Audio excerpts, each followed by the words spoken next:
Kaum terdidik, masyarakat kampus tidak boleh menyuarakan pandangan tentang kondisi politik, menurut saya tidak tepat.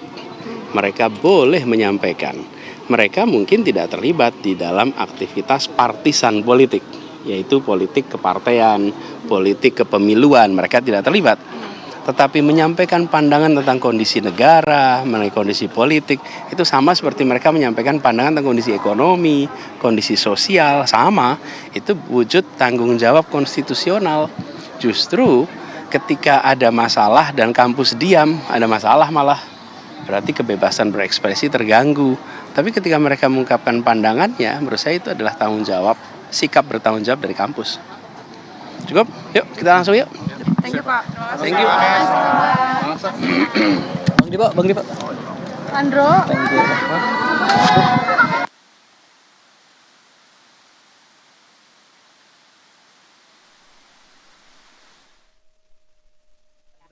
Keterangan sedikit dari Anies Baswedan mengenai apa yang akan ia lakukan dan menjawab sejumlah pertanyaan dari para wartawan. Betul sekali. Tapi tampaknya kalau dengan baju yang dipakai, baju masih sama ya Masih Pak sama. ya, untuk debat di Biasanya malam ganti-ganti hari ini. 03 nih, kita mau tunggu juga nih. Iya. Sekarang ini adalah Bang Ciko yang akan ditanya oleh masing-masing tim sukses nih. Mungkin ke Bang Wihadi terlebih dahulu untuk yang ditanya satu. Yang ditanya satu ya. Bang Ciko dulu deh, nanya deh kepada Bang Hidayat. Kayaknya udah gemes banget mau nanya nih ya. Boleh. Nggak tahan nih. Boleh mulai? Boleh mulai. Jadi bicara soal target-target. Nah kita bicara DP 0% lah soal perumahan. Sebenarnya kalau soal itu kita nggak ada masalah karena di visi misi Pak Ganjar juga ada memiliki rumah semudah memiliki motor. Artinya juga zero down payment dan langsung menyicil dan bisa memiliki rumah. Jadi itu sebenarnya nggak masalah. Tapi yang menjadi masalah adalah rekam jejak. Rekam jejaknya dan terkait dengan janji Pak Anies dengan DP 0% itu. Ketika kampanye dia menjanjikan DP 0% untuk rumah yang bukan rumah susun ya. Dia menjanjikan rumah tinggal yang berada di atas tanah. Nah, itu satu dan itu tidak terjadi. Yang kedua, dia menjanjikan mentargetkan hampir 240.000 rumah yang akhirnya menurun, akhirnya cuma 9.000 rumah yang terrealisasi. Nah, ini pertanyaan yang sama saya akan sampaikan. Gimana caranya ya kan bisa menjanjikan seperti itu dan sekarang menjanjikan dalam skala yang lebih besar. Artinya kan nanti persentasenya juga lebih jauh. Tapi terkait soal data BPS, saya nggak ngerti data BPS yang mana karena menurut studi kita data BPS-nya memang penurunan kemiskinan di Jawa Tengah adalah yang tertinggi dibandingkan provinsi lain. Nah, saya ingin jawab sedikit soal Pak Wihadi tadi ya. Pak Wihadi memang banyak visi misi yang harus kita kaitkan dengan apa yang menjawab pertanyaan Pak Wihadi tadi, termasuk pendidikan vokasi, pendidikan untuk skill-skill yang siap pakai dan disesuaikan dengan industri yang ada di sekitar daerah tersebut. Dan kita bicara hilirisasi Pak Wihadi, tentunya nomor satu adalah soal lapangan kerjanya Pak Wihadi, bukan soal oligarkinya. Terima kasih. Baik, terima kasih. Bang Wihadi silakan. Bang Wihadi boleh ke satu. Baik, saya melihat data BPS di DKI itu tentang tingkat pengangguran terbuka itu tahun 2017 adalah 7,14%. Nah kemudian pada tahun 2022 itu menjadi 7,18%. Artinya ada kenaikan 0,64%, bukan penurunan justru daripada pengangguran. Nah ini saya tidak melihat bahwa apa yang dilakukan oleh Anies dalam di DKI ini dengan adanya tingkat pengangguran yang justru lebih tinggi gitu kan. Nah justru ini menjadi tanda tanya juga pada kita bahwa nantinya tingkat pengangguran akan lebih tinggi lagi kalau misalnya Pak Anies sebagai presiden begitu kan. Karena dengan DKI saja itu justru tidak bisa mengendalikan angka tingkat pengangguran tinggi. Baik, Bang Hidayat silakan. Ya, boleh dijawab. Terima kasih. Pertanyaannya sangat menarik ya, Bang. Dan ini kesempatan kami untuk menjelaskan kepada publik bahwa pertanyaan dari Bang Ciko tadi tentang DP 0%, ya, saya kira ini yang perlu diklarifikasi.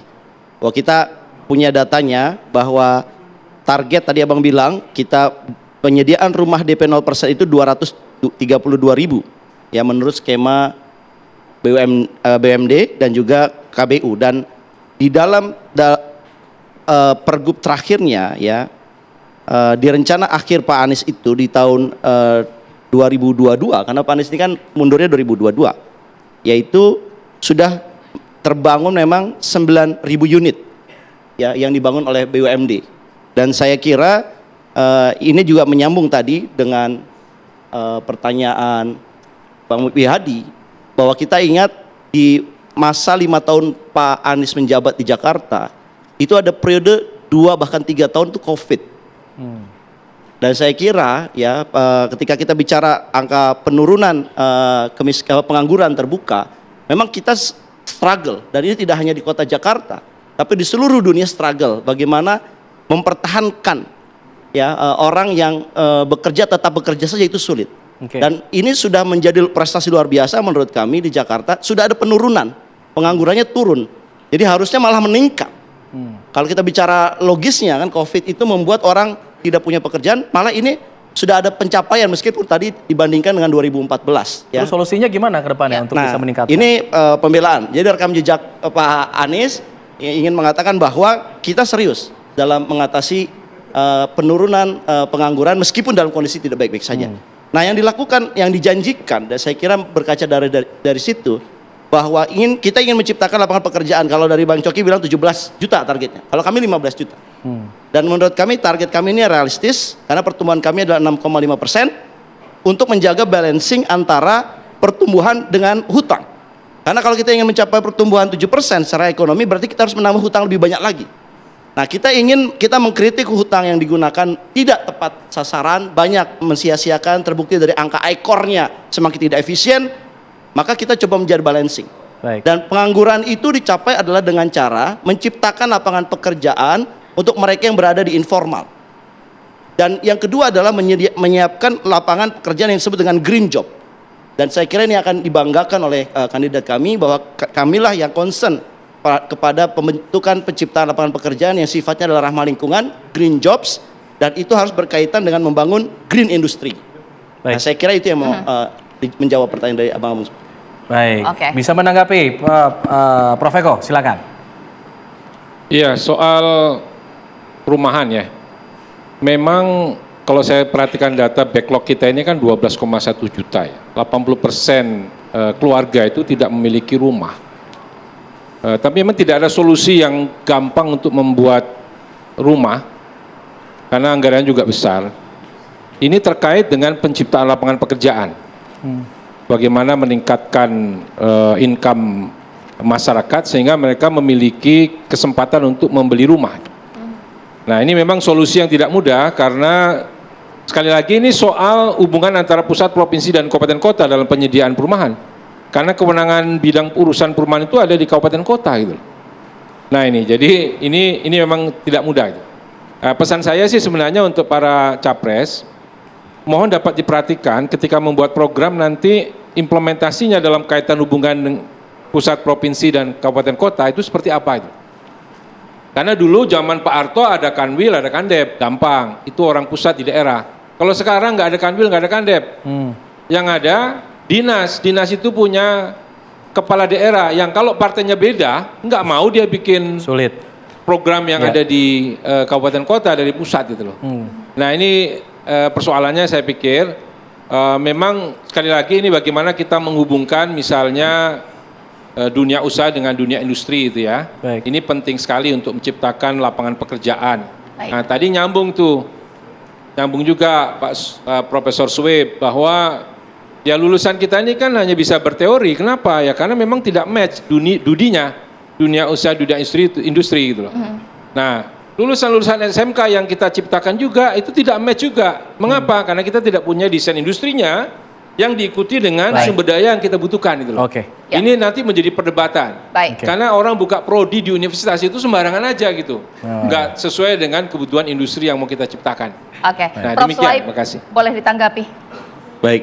Saya setuju dengan Prof. Eko tadi. Jadi memang kalau kita ingin membangun sebuah gagasan dan program-program yang akan bersinergi dengan daerah, itu harus dibangun dulu sinkronisasi antara program yang ada di daerah dengan nasional atau program nasional yang akan turun di daerah.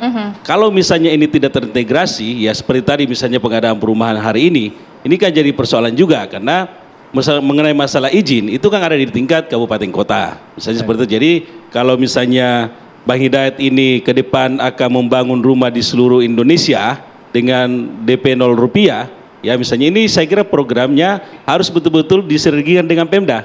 khawatirnya ini sudah menjadi program nasional tapi di daerah tidak ini. Ya, yang paling penting lagi adalah pengadaan perumahan ini sebenarnya pemerintah sudah mendorong selama ini yang namanya perumahan subsidi.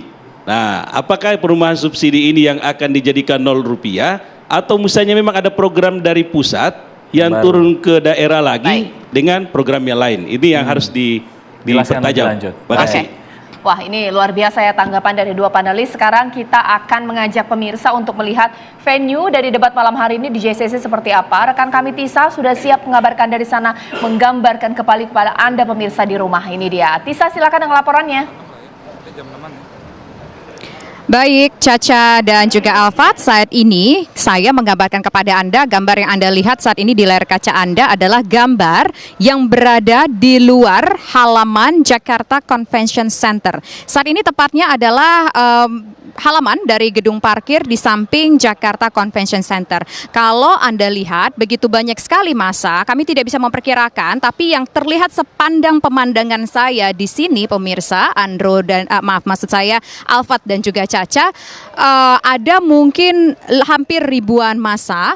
Kalau memang terlihat dari saya sempat mengabarkan saat ini, tempat saya mengabarkan saat ini, memang yang terlihat hanyalah pendukung dari Ganjar Pranowo saja. Tapi dari informasi rekan saya yang berada di luar arena JCC ini menyebutkan bahwa seluruh pendukung massa, baik dari pendukung pasangan nomor urut 1 yaitu Anies Muhaimin, kemudian pasangan nomor urut 2 Prabowo Gibran, dan pasangan nomor urut 3 Ganjar Pranowo Mahfud MD, mereka sudah tiba di sini. Mereka datang pemirsa sekitar kurang lebih 1,5 jam yang lalu, yaitu sekitar pada pukul 4 sore kurang mereka sudah tiba di sini di depan gedung JCC ini, meskipun mereka berada di luar ini bukanlah para pemilik undangan yang bisa menyaksikan langsung peristiwa debat pamungkas malam hari ini dari dalam arena debat yang berlangsung di Jakarta Convention Center ini pemirsa. Kalau kita saksikan, mereka datang ke sini membawa sejumlah spanduk ataupun juga poster yang berisi dukungan kepada calon-calon yang mereka dukung.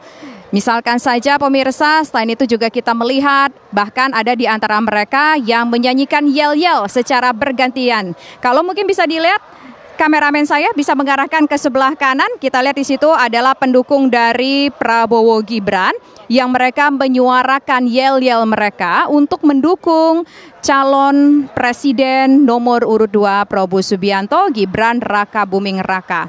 Saya tidak bisa mendengar dengan jelas apa isi yel-yel mereka, namun yang jelas mereka menyampaikan yel-yelnya sambil berjoget dan juga membawa sejumlah bendera ataupun juga spanduk. Kalau kita lihat ke atas pemirsa, mungkin bisa di zoom pada bagian atas dari gedung parkir pun juga ada tampaknya pemandu sorak. Mungkin bisa kita lihat di sebelah sana, diarahkan ke bagian atas lantai 2 gedung parkir. Ada tampaknya pemandu sorak untuk pendukung Prabowo Subianto yang akan berdebat malam hari ini dengan tema kesejahteraan sosial, kebudayaan, pendidikan, teknologi informasi, kesehatan, ketenagakerjaan, sumber daya manusia, dan inklusi. Nah, sementara ini memang mereka tampaknya cukup tertib mereka, pemirsa, para pendukung ini. Bergantian mereka menyuarakan yel-yelnya. Sebelumnya, pendukung pasangan Ganjar Mahfud juga menyuarakan yel-yel mereka. Kemudian bergantian pasangan Prabowo Gibran yang menyuarakan yel-yel mereka atau pendukung mereka yang menyuarakan yel-yel untuk yang berdebat pada malam hari ini. Dan juga tadi kami melihat pemirsa pasangan ataupun pendukung pasangan nomor urut 1 yaitu Anies Baswedan dan juga Muhaimin Iskandar yang menyuarakan yel-yel mereka. Nah, kalau sekarang kebetulan ketika live ya pemirsa ya, ketika live ini yang menyuarakan yelnya adalah pendukung pasangan calon nomor urut 2 yaitu Prabowo Subianto dan juga Gibran. Kalau kita dengar, mereka menginginkan tentunya agar pasangan yang mereka usung semuanya sama intinya. Mereka menginginkan agar pasangan yang mereka dukung bisa menang di Pilpres 2024, di mana pencoblosan suara nanti akan dilakukan pada tanggal 14 Februari 2024. Jadi bukan hanya Valentine saja pemirsa 14 Februari, tapi juga adalah hari kasih suara, begitu ya. Dan jangan lupa Anda tentu harus datang ke TPS untuk memberikan suara Anda bagi pemimpin Indonesia yang lebih baik lagi lagi sepanjang 5 tahun ke depan.